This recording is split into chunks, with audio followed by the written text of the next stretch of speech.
Remember when you couldn't find a single parking spot at the Buffalo Walmart because half of Ontario was there stocking up on bulk toothpaste and extra cheesy Cheetos?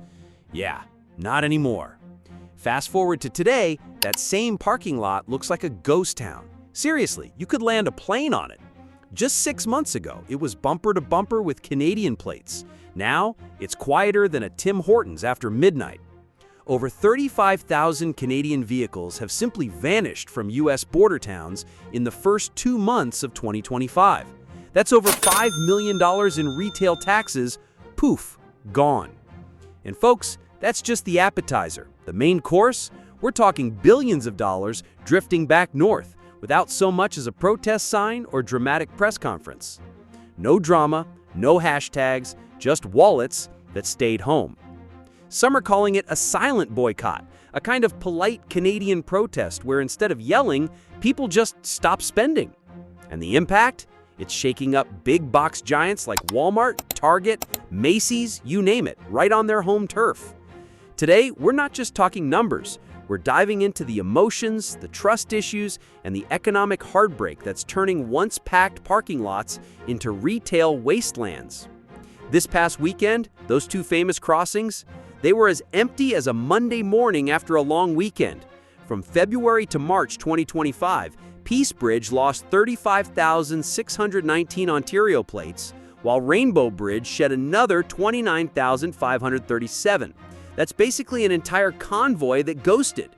Traffic is down 11% year over year, and it's not just hurting toll booths. The real punch in the gut, it's hitting the superstores. Take Buffalo's Walmart on Walden Avenue. They've quietly cut their weekday hours, shutting the doors at 8 p.m. now, not the old school 10 p.m. Saturdays? Forget that night run, locked up by 9 p.m.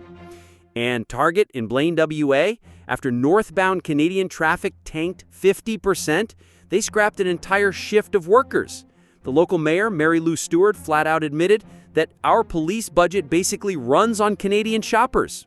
Yikes. In Seattle, retail revenues are plunging, layoffs are mounting, construction frozen. Border towns that used to thrive are now looking like economic no-fly zones, all in the space of 1 quarter. It's not just the Walmarts and Targets feeling the burn. Gas stations? Empty. Motels? Half full on a good day. Souvenir shops? Taking an L. A motel manager near Peace Bridge told WKBW their occupancy is down to 38% even after slashing room rates by 15%. And the iconic Buffalo Wing Stand? They had to let go of 3 night shift clerks just to stay afloat. Every unpumped liter of gas, every Tim Hortons coffee that never gets ordered across the border, that's another drop lost from the sales tax lifeline that places like Erie County are clinging to with white knuckles. So, where'd all the Canadians go? That's the story we're unpacking today. A tale of trust broken, taxes lost, and a whole lot of maple syrup loyalty staying north of the border. Inside Erie County Hall, things are looking, well, red, and not the festive kind. The 2025 budget report is bleeding. Sales tax revenue is down by a whopping $22.7 million from what was expected last year. That's a 2.1% dip. Sounds small? Tell that to the folks now watching their library upgrades and pothole repairs get booted to the back of the line. But the situation isn't just grim, it's getting worse. By mid-February 2025, they had already lost another $4.9 million, all thanks to one simple shift. Canadian shoppers just stop showing up. If that -7% trend keeps up for the rest of the year, Erie could be staring down a $41 million crater, enough to swallow 80% of its entire snowplowing budget. Translation? Every Ontario plate that skips Buffalo is like pulling the plug on a hospital ventilator. Quiet, but devastating. There's no yelling, no boycotts, no picket lines. Canadians are just ghosting U.S. stores, and the silence is deafening. Walmart dims its lights earlier, Target slashes part-time shifts, motels hang vacancy signs year-round. This isn't just about bargain hunting anymore. It's about trust, tariffs, and tired shoppers. Let's talk emotions. The excitement of cross-border deals, replaced by frustration over customs, irritation over trade threats, and a currency so limp it's barely worth the gas. As long as the mood stays frostier than a Lake Erie windshell, Billions in Canadian dollars will keep detouring, maybe to Vancouver, maybe to Shopify, but definitely not into U.S. cash registers. That once legendary trip that saved Ontario families hundreds is now a money pit. The loonies dropped to 0.733 USD, which means one American buck now nabs 1.36 CAD, its weakest since the pandemic. Filling up the minivan, over $1.55 per liter, plus 100 Canadian dollars burned in gas before you even leave the store.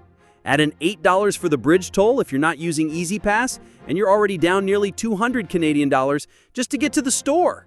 And once you're loaded up and heading home, brace for impact at Fort Erie. As of April 3rd, 2025, Canada slapped a 25% surcharge on a $30 billion menu of American goods for travelers who go over their duty-free limit. That $40 bottle of face cream now comes with a $10 surcharge, 13% HST, currency fees, and the joy of a random customs inspection.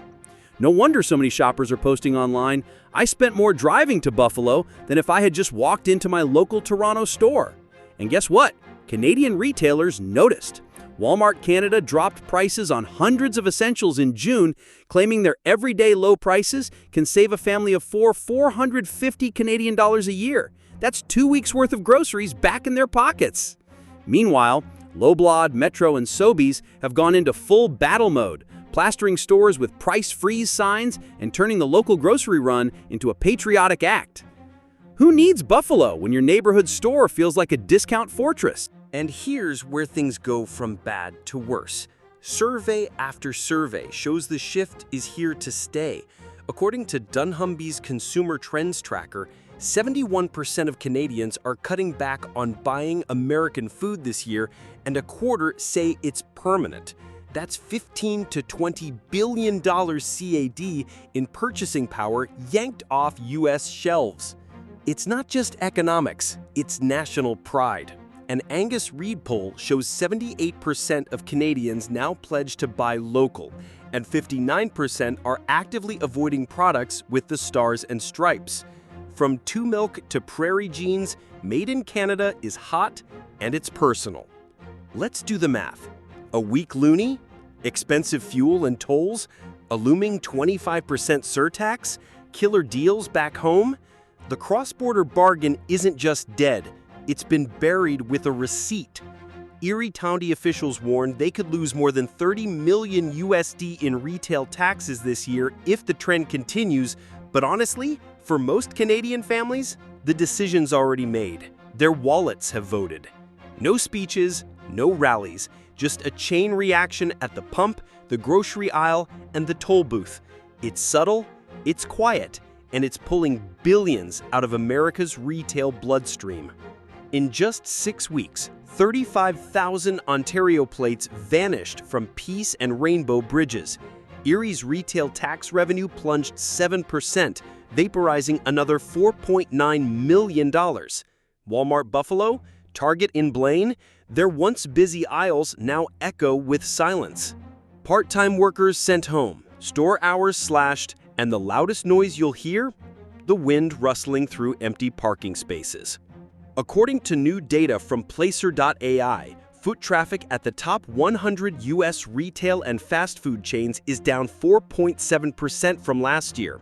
But border hotspots like New York and Washington, favorites for Canadian day trippers, have been hit even harder.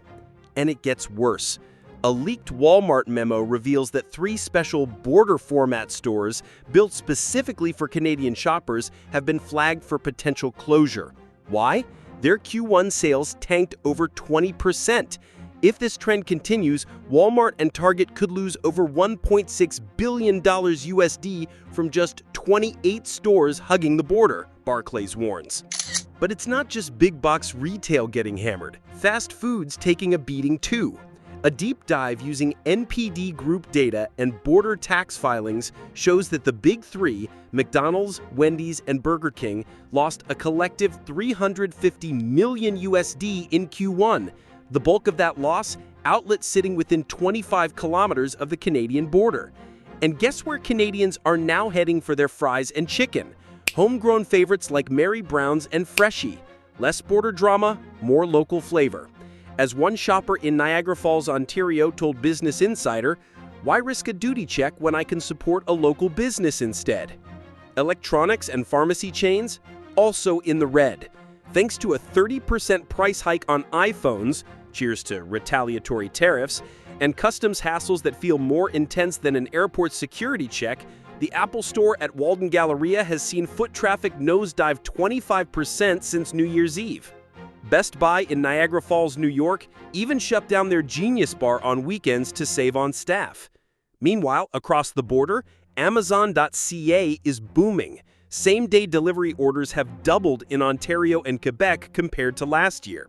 Shoppers Drug Mart upped the ante with 2-hour prescription delivery in 22 cities, creating a wall of convenience that's basically daring Canadians to stay put.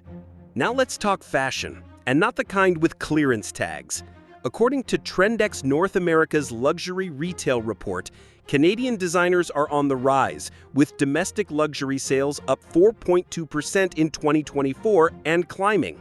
Holt Renfrew and Simons have even outpaced Saks Fifth Avenue in revenue per square foot for the first time ever. On the flip side, the Gucci outlet in Niagara, New York is singing the blues. 60% of weekend traffic has disappeared, and employees now rotate with 3 days on, 1 week off just to avoid pink slips. Even retail giants like Costco and Sam's Club are feeling the chill. SEC swipe card data shows Canadian membership renewals have dropped 11.8% at 5 major border locations, pushing revenue to pandemic-era lows. One Costco exec straight up admitted during a shareholder call that border stores might not be worth it anymore, with profits struggling to cover rising labor costs. But this isn't just about big corporations. The ripple effect is everywhere. Gas stations, motels, souvenir stalls, even mailbox rental shops along the U.S. side are gasping for air. As Canadian cars reverse course, dozens of local revenue streams get cut off. The result? Laid-off workers, ghost town economies, and municipal budgets bleeding cash. This isn't a protest. There are no chants, no marches. It's a quiet rebellion of wallets, and it's slicing deep into America's retail underbelly. And guess what? It's not stopping anytime soon. The numbers keep climbing in losses. Every Ontario plate that doesn't cross the bridge, that's an economic tremor. Part-time jobs? Gone. Snow removal budgets? Slashed. The once vibrant motel gas souvenir trifecta looks like it's bracing for an economic winter in July. And here's the kicker. Once trust and convenience vanish, even 70% off signs lose their sparkle.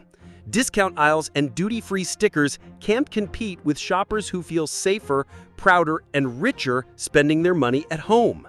So the big question remains. If Washington keeps rolling out retaliatory tariffs, tougher border checks, and ignoring the shifting mood up north, can any discount be big enough to win Canadian shoppers back? Because after retail and fast food, what's next? Car sales? Medical tourism? American universities? Which domino is going to fall next? Stay tuned. Like, share, and subscribe. Because this border shakeup, it's just getting started. And the next wave of red ink might hit closer to home than anyone expects.